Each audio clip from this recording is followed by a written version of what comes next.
This is the Global Podcast Network, where executives and professionals connect, share, and inspire. Stay tuned for the conversations that drive success.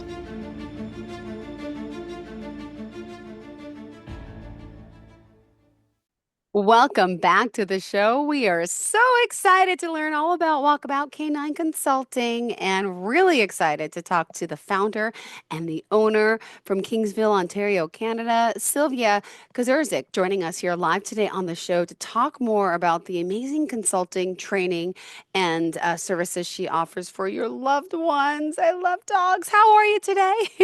I am absolutely fabulous. Thank Oh my you. goodness. This is amazing, amazing. We all love our friendly little animals. First and foremost, just give us a little overview as to exactly what Walkabout Canine Consulting is about. Well, what am I about? I am about helping dog guardians live a happy life with their dogs. So I do help mostly with behavior issues. That seems to be the common issue these days, but I work with privately, either virtually or if you're local to me, one-on-one, and I help you raise your puppy to be that wonderful dog who has all those life skills, calm and purposeful, all the way to some complicated behavior issues. Oh my goodness. So dog training, behavior consulting. Oh my goodness. I want to hear, obviously, I know there's great testimonials, all the people you've been helping and their furry friends, lots of happy clients. And before we get started and dive a little deeper into that, I want to know more about you, if you don't mind. Tell me, you always had a deep love for animals, which is beautiful, but tell me a little bit how you were drawn as a child and kind of your path and journey that brought you here. Well, I think most children are attracted to dogs somehow. I mean, it's almost like kindred spirits, but I always loved animals. It was more than just the love of the animal. I was just drawn to, how they moved, how they responded to us, and that they did respond to us and the connections that they tried to make with us. So that was, you know, I don't know, it's just like, wow, that animals wanted to be with us, wanted to connect with us, regardless of what species, to be honest. I am, specialized in dogs, but I have worked with other animals in a professional way. So it is really interesting. And it kind of touches your heart when they have that connection with you. Sure does. And how many animals did you grow up with? I did not grow up with a lot of animals. Interestingly enough, just my mother always thought that she had enough on her plate. But of course, there were neighborhood dogs. Uh-huh. There were, close family members with dogs. We had a summer cottage, so everybody around us had dogs. I had my first dog walking gig when I was 12 years old. Wow. And I had a much older brother who did a lot of horseback riding, and it was like I used to cry because I was too small to get on the horse to go with them. But yeah, And um, got to point out, you are a certified dog behavior consultant, let alone I am. mentor. We're going to talk about your book, author as well. And, Yes. so you're known as the behavior champion of Lake Erie. That's so exciting. Well, Leading voice in fear-free science-backed dog behavior support. And again, over 30 years of specializing in resource guarding, anxiety, behavior change, and so much more. So I'm excited to also hear about your book that's going to be released. We're going to talk about that momentarily as well. In the meantime, let's break it down and talk about some of this one-on-one consulting you do, the online courses. There's so much to your company and the products and services you offer. So where did you want to begin? Well, I guess I'll just begin on where I am now. I've had a long journey with all the experiences. So right now I do offer, like I say, I have digital courses, puppy toolbox, adolescent dog toolbox. I even have a toolbox for reactive dogs. I Hmm. find a lot of dog guardians just want to do it all themselves. So that is there. There's a full video vault. I've got some mini courses, mini dog walking courses. I have a mini scent work class that's just really fun for owners to do and such an incredible enrichment activity for them. My virtual consulting is mostly behavior focused. So I do work with guardians either in Canada, the US, or abroad if you speak English. And I help them with their behavior struggles. So my first step is taking an extensive behavior history, and that gives me a lot of information. A lot of guardians think that I have to see behavior, and I don't. I know what a lot of it looks like. It's about taking that extensive history and, being able to pick those little nuances out. And then, of course, meeting with them via Zoom, getting more information, and devising a plan. I mean, I have an overall protocol that I use, but I adjust it to every person and every dog that I'm working with as an individual. And often there are multi-dog households as well. So that creates some complexity. So To say the least, I'm sure. My goodness. Well, reading and looking at the work you're doing, we're going to talk more today about resource guarding with compassion, right? As you say, understanding the emotional root of guarding and what we could do to help dogs feel safe. And then we'll get into the human dog relationship and, how you're helping people make these daily patterns and to create calmness and change in their lives. And, this is a pretty fascinating work you do, and I could feel it. I could see it in your eyes. If you're just on the podcast listening, clearly she has it. It's like you're like the dog whisperer. Can I call you that? Sure. I've been called that before. Yeah, it's just about just understanding and getting it and all those nuances. I'm not a person of many words. I'm a watcher, I'm an observer, I'm a listener. So that information it gives me a lot of insight. So I'm also a dynamic dog practitioner. For those who have never heard that before, it is a learning process that goes a little bit deeper Mm-hmm. into, what the other things that I've learned, psychology, behavior around dogs, and that is having a little deeper learning about what is normal gait, what is normal posture, because what we are finding is that there is a significant correlation between behavior issues and discomfort. So I have that extra ability to not just, uh, reading or hearing certain symptoms that parallel discomfort in an animal, and even humans, and being able to actually have clients, or if I work with them in person, take photos, videos, and then I analyze those and look for abnormalities that might I don't make any diagnosis. I'm not a medical practitioner, but what I do is I help collect the evidence and data that can be contributing, and that I put it in a really compact, report, and then my clients can take it to their veterinarian and say, I think, can you look at this? So because a lot of times veterinarians, they have 15 minutes and don't have a lot of time. The stress from a veterinary clinic often masks pain, just because the hormone release. So it's nice that I have that extra set of eyes for my clients and their veterinarians. So hopefully I see myself as a benefit for the veterinarian to be able to help. We're all in this profession to help animals. So Beautiful. And, the mentoring and training, and what else did you want to discuss for today? There's still so much more.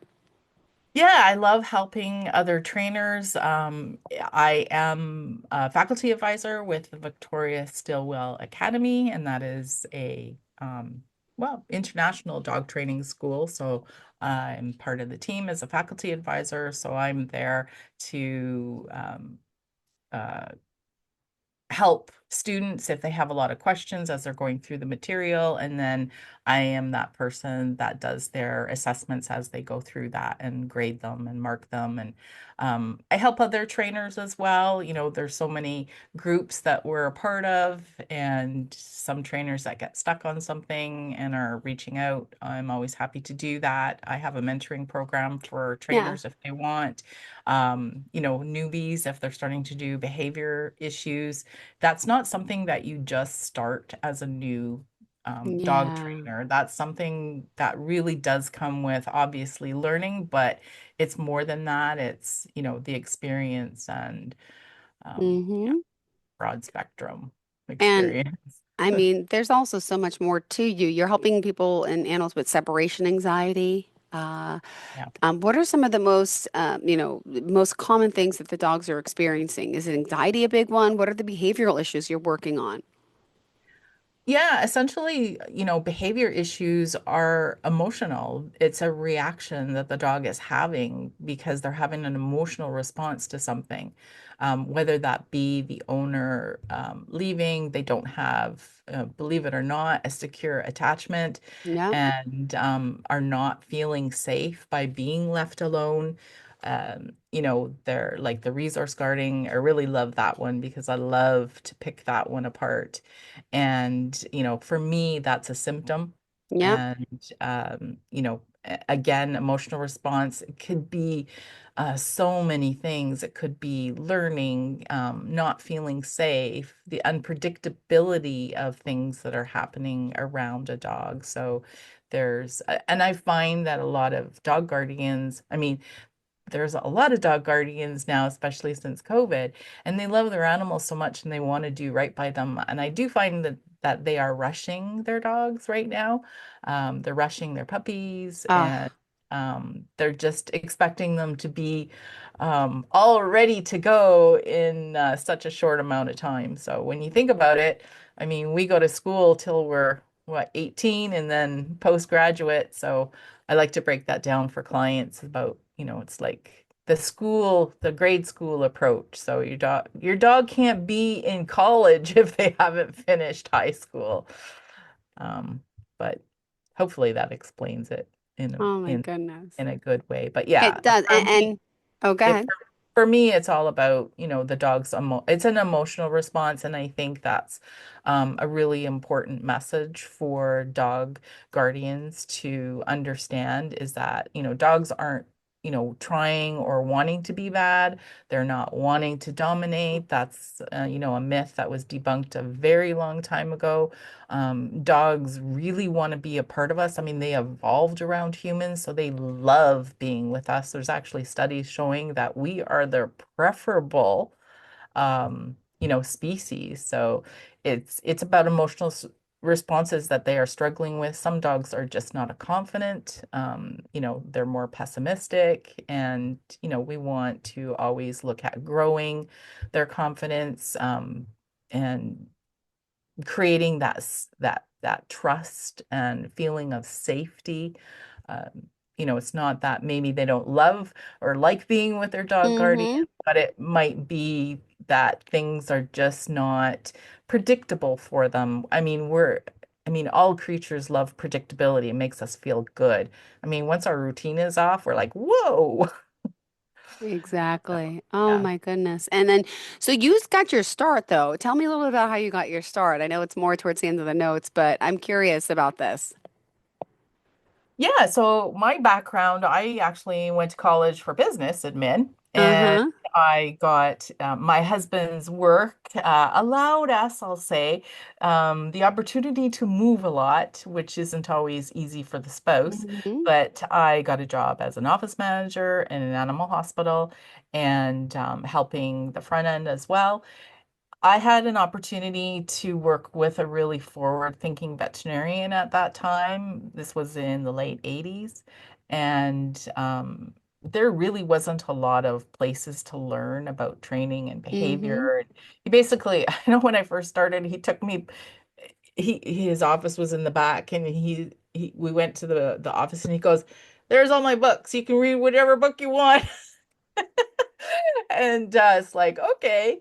I think there was one behavior book in there, and it's quite old, and some of the information in there is a bit outdated. But for him, it was he loved medicine. He goes, I want to practice medicine. I really don't want to answer training and behavior questions on dogs and cats. And I really want you to learn as much as possible. Like I say, there wasn't really a lot there.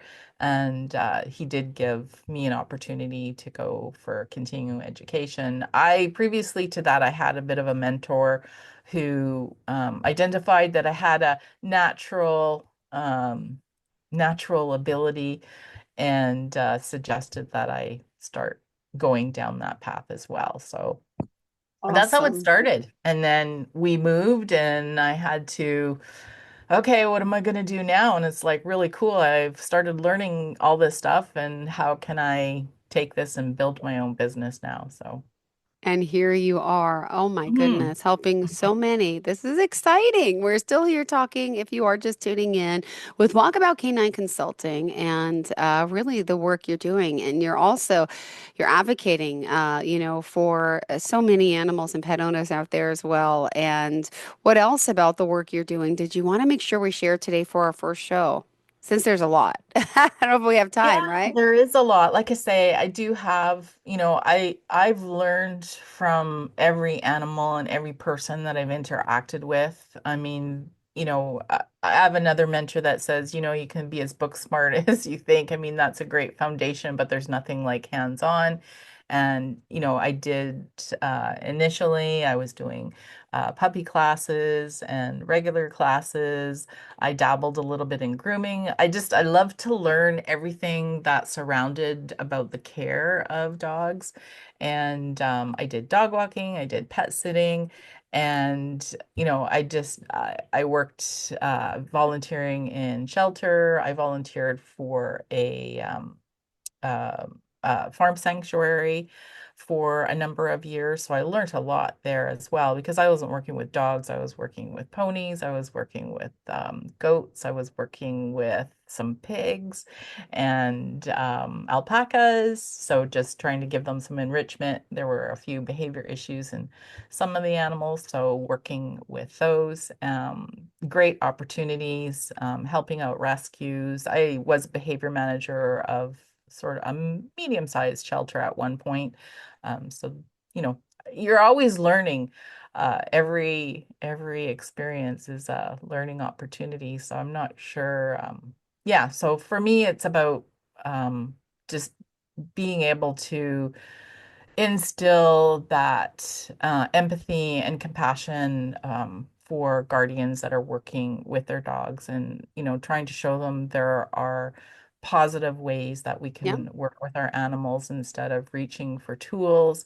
I don't. And why punishment doesn't really work. Positive training Yeah. does, right? Yeah. Yeah, Yeah. and it's really the psychology behind it, because it's like I say, it's not just applicable to dogs, it's applicable to all species. And we have to remember that that first negative experience is going to be deeply seated, in a mammal brain. So it takes one repetition for something negative to happen, and there's fallout to that, and there is long-lasting stress that affects that. And that's why, for me, I look at helping guardians understand their dogs. This is something that I learned from one of my mentors, and it is used in some different psychology circles, the stress bucket, and understanding that the good stress and bad stress. Dogs have good days and bad days, and also providing just enlightening owners about using their dog's brains, um, because they really love to work. Um, they love to scavenge, they love to do puzzles, and it's not just about physical exercise as well. Well, I also heard about this book being in the works. Could you give us a little preview about this and tell us more?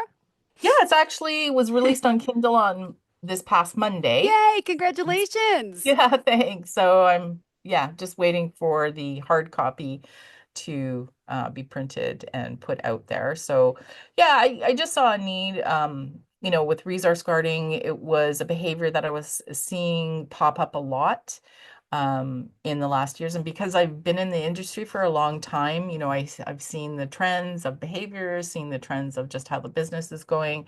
And I was seeing a lot of resource guarding, and owners were really struggling with that. They struggled with their puppies and into adolescence and, further. So there was, I think, a missing piece out there. We Yeah, did for a sure. couple of really good resource guarding books by some great trainers, but I felt there was a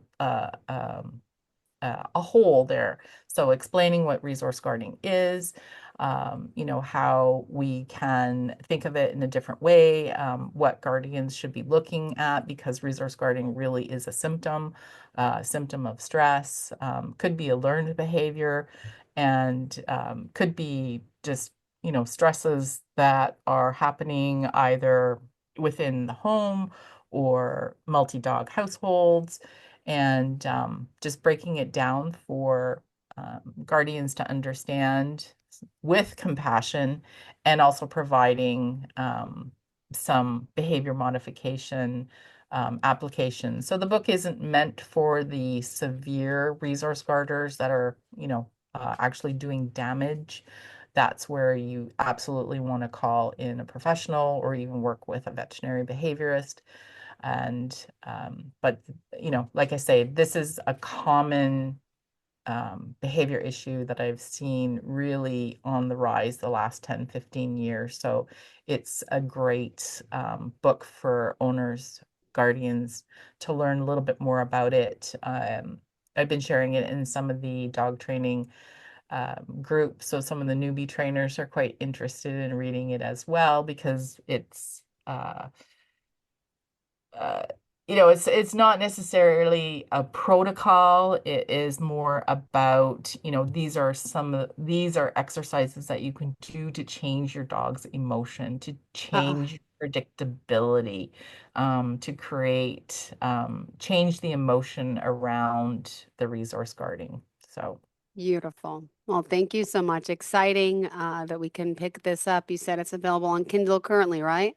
it is, yes, it was released on Monday on Kindle. Yes. Yay! Well, thank you so much. It's a pleasure having you here on the show. And before we go, I just want to also take the time to let you know you are virtual. You're working with people all over the world, right? Yes. Amazing. Amazing. Our dog whisperer, or what is your nickname up there? Oh, me, what is The Lake Erie? behavior champion of Lake Erie. She's so Yeah. modest. No, but really amazing that you're here helping so many in the pet care field with over 30 years of experience. And again, behavior changes. She's clearly compassionate with animals. And is it just dogs only, or do you work with other animals too? I primarily work with dogs. I can help with other species. I apply the same science. I let I my cat skills are a little old. I Okay. did when I worked at the vet clinic, we had to do a lot, and in the shelters, do some consulting there, but primarily dogs. That fills my time. Got it. All right. Well, thank you so much. Pleasure having you here. And to reach out to you, would you mind sharing the website? Yes, it's www.walkaboutcanineconsulting.org. Beautiful. Thank you again, Sylvia. Have a fantastic day and looking forward to the next time we speak. This is the Global Podcast Network, where executives and professionals connect, share, and inspire. Stay tuned for the conversations that drive success.